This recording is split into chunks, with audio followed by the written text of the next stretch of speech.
Merci beaucoup de me passer la parole. C'était superbe de venir ici dans la salle, déjà d'avoir toute la bonne ambiance du networking déjà en entrant. Aussi le networking et la dynamique ici dans la salle. Content aussi d'avoir justement entendu jusqu'à quel point vous avez déjà utilisé le matin pour vous échanger, pour vous dynamiser et pour vous encourager mutuellement.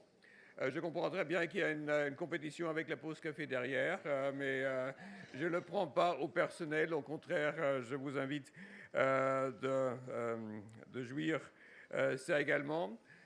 Si je n'étais pas avec vous ce matin, je peux aussi dire que j'étais quand même témoin de la capacité féminine au gouvernement tunisien. En fait, j'étais dans une réunion à la fois où les trois ministres féminins, donc environnement, économique et énergétique, étaient avec nous autour des défis climatiques, et tout ça très bien encoiffé par une autre femme très compétente. Vous connaissez bien Samia Sharfi, la chef du cabinet de monsieur le Premier ministre. Donc je viens et j'entale pour étaler cet esprit, cet espoir, ces messages ici en salle avec le groupe CIFE. Donc j'applaude pour cette initiative, cette vue internationale et pour ce très bon ancrage ici dans le tissu actif de la Tunisie. Pour l'Union européenne, c'est un peu un non-brainer de dire jusqu'à quel point on est, à travers les institutions et à travers les programmes, engagé pour faire le maximum en termes d'une bonne coopération là-dessus, parce qu'on est, comme vous aussi, convaincus que l'augmentation de la participation des femmes à la vie économique présente pas seulement un défi, mais aussi l'opportunité prioritaire aussi dans la région en Tunisie. Vous serez d'accord avec moi que aussi l'entrepreneuriat des femmes est bien plus qu'une simple expression économique. C'est un catalyseur des progrès sociaux, de progrès social, une source d'innovation et un levier de croissance durable. En investissant dans les femmes entrepreneurs, nous investissons dans l'avenir de nos économies et de nos sociétés.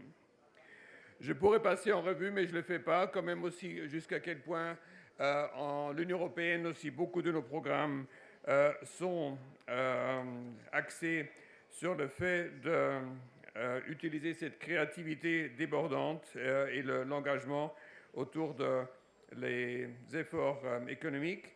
Mais je me concentrerai peut-être pour citer quand même quelques de nos programmes en cours qui, dans l'ensemble, essaient de cibler à la fois à l'inégalité qui persiste si on regarde les taux de chômage entre féminin et masculin encore ici en Tunisie. Deuxièmement aussi, les inégalités qui persistent à la fois dans le secteur, mais aussi notamment dans le secteur géré par l'entrepreneuriat féminin en termes d'accès au financement, avec des chiffres assez déplorables que j'ai ici en face de moi. Nous-mêmes, comme Union européenne, on privilège pour être à vos côtés sur ces défis une approche collaborative d'équipe Europe. Donc c'est souvent nos programmes qui vont en pair avec des efforts des pays membres. Et tout ça, ça s'est très bien englobé par un plan d'action genre, le GAP, qui fait partie d'un mandat très, très ferme que moi-même, en tant qu'ambassadeur de la délégation, mais à travers les équipes, à travers la région, ont sur nos bureaux. Une réalisation concrète de ces objectifs conjoints, c'est un projet Innovi, ici en Tunisie, très porteur en appuyant l'entrepreneuriat innovant, et beaucoup de cela axé sur les talents et la capacité innovatrice du tissu féminin. Insider, donc j'exporte un appui aux petites et moyennes entreprises qui veulent exporter, pas seulement vers l'Europe, mais aussi vers l'Afrique. Aussi, beaucoup d'entre eux, c'est quand même une centaine de petites et moyennes entreprises qu'on soutient, sont aussi gérés par l'entrepreneuriat féminin. Et enfin, aussi le programme Tunis Vigetuna, donc Tunis ma destination, aussi là, se porte énormément à valoriser la capacitrice de gestion, innovation et autres, mais aussi un appui spécifique en accompagnant les premiers pas de beaucoup des ambitions féminines. Certainement, je suis convaincu que si les femmes ont la possibilité d'atteindre les plus hautes sphères et de prendre des postes de leadership, nous pouvons surmonter les préjugés de genre. Et ça, c'est un peu le propos avec lequel je veux terminer.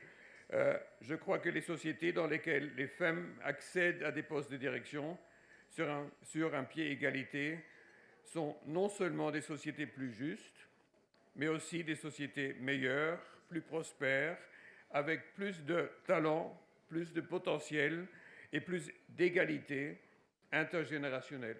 Très important selon moi. Et grâce aussi à des réseaux comme le vôtre, ça sera possible.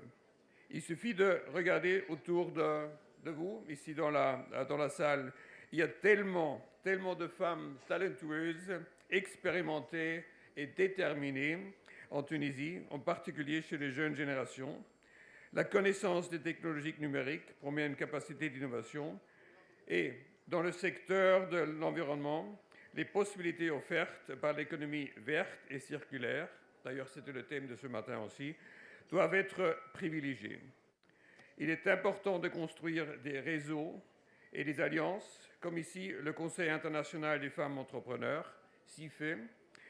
Il est significatif que cette expérience voit le jour ici en Tunisie, pays mine de talent lié au savoir des femmes. Donc bravo, vous décevez un applause déjà à ce stade. Aux mines de talent liées au savoir des femmes ici en salle et à travers ce beau pays. Donc, alors, permettez-moi, au nom de l'Union européenne, de vous souhaiter tout le meilleur pour ce forum et pour notre ambition commune. Merci beaucoup.